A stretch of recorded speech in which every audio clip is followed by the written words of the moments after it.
Howdy. Today we're looking at Hydroid. Hydroid is insane. Like, this man is so unbelievably underrated. People just look right past him. Oh yeah, he's good, everyone says, but no one plays him. He got a lot of attention after his rework a few months ago, and that was about it. Nobody cares about him, no one really plays him. I never see Hydroid ever. But Hydroid is insane. He is easily an S tier Warframe in my opinion, and more people should be playing him. So we're gonna look over it quick. So let's go over his abilities and what he has. First of all, his passive. Enemies damaged by Hydroid are more vulnerable to corrosion status, with initial status reducing armor by 50%. Normally corrosive strips armor by 26% on the first status effect, I believe. But any enemy damaged by Hydroid, whether it's by corrosive or not, as long as they've been tagged by him once, they have what I'm going to call the Pirate's Curse. Okay? I feel like I probably heard that from someone else. Don't quote me as it being me. I swear I probably heard it from someone else. But I have a horrible memory. If you know who said that first, then definitely tell me. Maybe I did come up with it, but I doubt it. I'm not original like that. So let's go in and damage an enemy. So there it is. There's the Pirate's Curse. So this enemy, at any point in time, if he takes corrosive, will lose 50% armor on the first status instead of the typical 26%. That means you can full strip without green shards. 10 corrosive stacks will full strip, which is very nice. Because with green shards, first of all, you take up 2 Archon shard slots. And secondly, you need 14 corrosive stacks to full strip. Whereas on Hydroid, it's like how it used to be back in the day, you only need 10 corrosive stacks. Now this Pirate's Curse, it lasts forever. So as long as you touch the enemy, at any point in the future, if they take corrosive, they're going to take 50% armor strip from the first stack instead of 26%. Which is huge. That means you can easily full strip with corrosive. And oh, what's that? He just so happens to have corrosive in his kit. Tempest Barrage. Summon a Tempest to rain down upon a target area. It just shoots a water barrage and it applies corrosive. So you can see it's decent. It has okay range, not amazing damage, and a pretty mediocre duration. It does cast decently fast. Casting speed helps a lot in this, so like we use mana, right? We can cast even faster. And what's interesting about it is there's no cap on how many Tempest Barrages you can have. So if you have a really high duration and insane cast speed and you don't run out of energy, you can just spam this until there's like 50 or 100 even Tempest Barrages down in one spot. I wouldn't put it in one spot specifically, but you can do that if you want to. So that lets us get the armor strip that we need. So we can show it just one Tempest Barrage, and every single hit from Tempest Barrage applies a corrosive status effect. Look, there it is, full strip.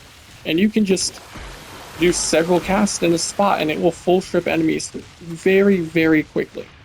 On top of doing okay damage and staggering them every now and then. Then we have Tidal Surge. Crash through enemies in a ferocious wall of water. This is okay. On its own, at least. It's nice for getting around, but it doesn't really do anything special on that. I think it might status cleanse at base, but I don't remember. Though it's going to be pretty great with an augment later on. It does, however, group enemies. I suppose that's worth noting. Though I personally don't find it to be insanely good for that, since you just move around a lot in it, but it can be used for that if you want. See, you can just go through a bunch of enemies and it pulls them to the end. It looks quite good at grouping, and it is. It's just sometimes it's inconvenient, so I don't use it for that specifically. Plunder. Plunder armor from nearby enemies and increase corrosive damage on your abilities and weapons. Enemies affected by corrosion status offer a greater increase. So if there is corrosive status effects on an enemy, you cast this and it will steal the corrosive status effects off of them and make the armor strip permanent, so that if you don't have to worry about the stats running out and their armor coming back. Then it gives corrosive damage, kind of like a modded elements of damage, to all of your weapons. increasing the damage. Now, it says it also increases the damage to your abilities. I've actually yet to test that now that I think about that. I don't know if it's like an okay amount or if it matters at all. So if we cast, it's doing okay damage. I'm seeing 245s. Oh, so it did what, 45 on the first? Okay, there we go, 300 damage. And if we steal all of that, and then now we attack, wait for it to hit a full stripped enemy. 900. Okay, so that gives a very, very large increase in damage to your Tempest Barrage, actually. That's pretty insane. 200, triple the damage. So you can use Plunder to get more damage. It also gives you armor, but that doesn't really matter because armor scales horribly, but it's nice in like star chart stuff.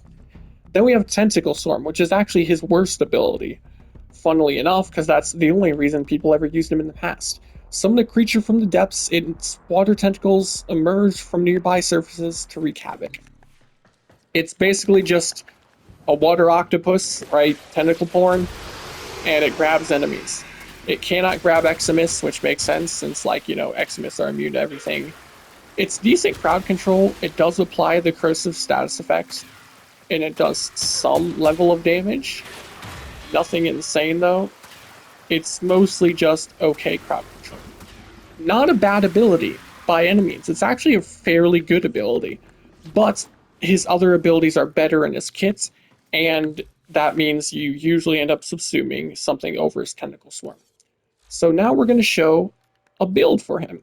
We have subsumed Nourish over his 4. You don't need to do this, but it does help a lot because you're going to find that when you start spamming Tempest Barrage, holy hell do you need energy. That's why we have Equilibrium and Arcane Energize. These are very important. Please, for the love of God, get Energized if you want to use him like this, because energy is so important in this build to spam the Tempest Barrage everywhere. So Nourish, Equilibrium, Energize, and anything else that you can get for energy. Brief Respite catalyzing shields so that we can shield gates. We will not be able to get our shields back in one Tempest Barrage cast, but we're going to be spamming it so fast that doesn't even matter. Your Exos is completely up to you here. You aren't going to need Sure-Footed or Prime Sure-Footed, and you'll see here in a second because it's from an augment. I went with this just so we get a little bit more shields back on cast. And it can help teammates as well. Then we've got typical duration and energy max, a bit of range. Some people go all in on duration range, but I find it's hard to build all of the stats while having his augments as well. Blind Rage, which nukes our efficiency and gives us a ton of strength. Then his augments. Viral Tempest makes it so that his Tempest Barrage applies Viral on top of applying Corrosive with every hit. It has a base 100% status, but that scales with strength. So 199% status, that means every time it hits, it's going to apply 1 corrosive stack every hit and 2 viral stacks every hit. This makes it so we can spread viral and corrosive everywhere. Everything's going to have max viral stacks, and it's going to have max corrosive stacks, which with Hydroid's passive will full strip armor. This is crazy. I don't see why people don't use Hydroid more. He's so freaking strong because of this. Then we've got Tidal Impunity. Clears status effects and grants 12 seconds of status immunity for yourself and allies that come in contact with it. And it reduces the Tidal Surge's energy cost to 15, where normally at base it is 50. That is very, very, very strong. So you can spam the crap out of this. And with our duration, just Prime Continue, you get 18.6 seconds of status immunity duration. As long as you cast it once every 18 seconds, you have complete status immunity, which includes knockdowns, which is why people use Sure-Footed on other frames.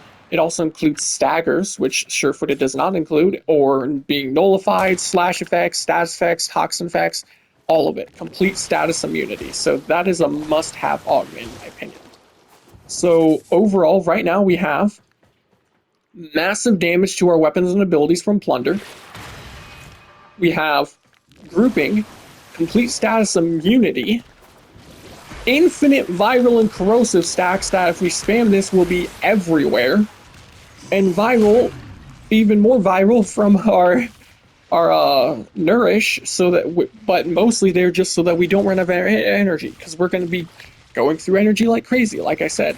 So get the Materite bonus and you just start spamming this everywhere. If you were to put Archon shards on Hydroid, the things I would recommend the most for him are ability duration with red Archon shards and casting speed from yellow Archon shards. Casting speed being more important. The more casting speed you have, the more you can cast Tempest Barrage everywhere, meaning even more damage and status effects. But that also means you're going to run out of energy faster. So yeah, Hydroid, very strong. Now let's see if we reset everything. We're going to get this. We're going to get our 50% casting speed for Materite. Then we just spam everything into here and pull it. Look, you see how much damage it does? And there's no, you can just, there's no cap. Just keep spamming that. Keep spamming his one over and over and over. You can get huge amounts of damage with him if you have a bunch of these out. And just full strip and viral on everything. Hydroid is insane after his rework. He is just so unbelievably strong. And because you're spamming abilities like crazy, he is very easy to shield gate on. Some people struggle with shield gating on other frames because, you know, you can't just normally cast an ability nonstop because of long durations or running out of energy. But you're doing that regardless on Hydroid anyways. Meaning shield gate makes you pretty much invincible. And it takes literally zero effort to do on him. Hydroid, Big Daddy Pirate, Big Daddy damage. So yeah, try him. For the love of God, try Hydroid. He is way stronger than he should be. We're gonna, here, we'll show off the Hydroid fashion real quick. This is what we have equipped. Basically no attachments. I got Spore Fremra because I like how it looks. It gives some like watery effect. Syandana, nothing. Sigils, we have the weird Sakara sigil. I think you can buy this with plats, and then a bloodshed sigil. And that's it for Hydroid's appearance. Hopefully you enjoyed the video. I don't think this is going to be very long. If you liked the content, then subscribe. If you liked the video, leave a like. If you didn't, then dislike the video. And let me know in the comments if you want me to try any specific build in the future. Adios.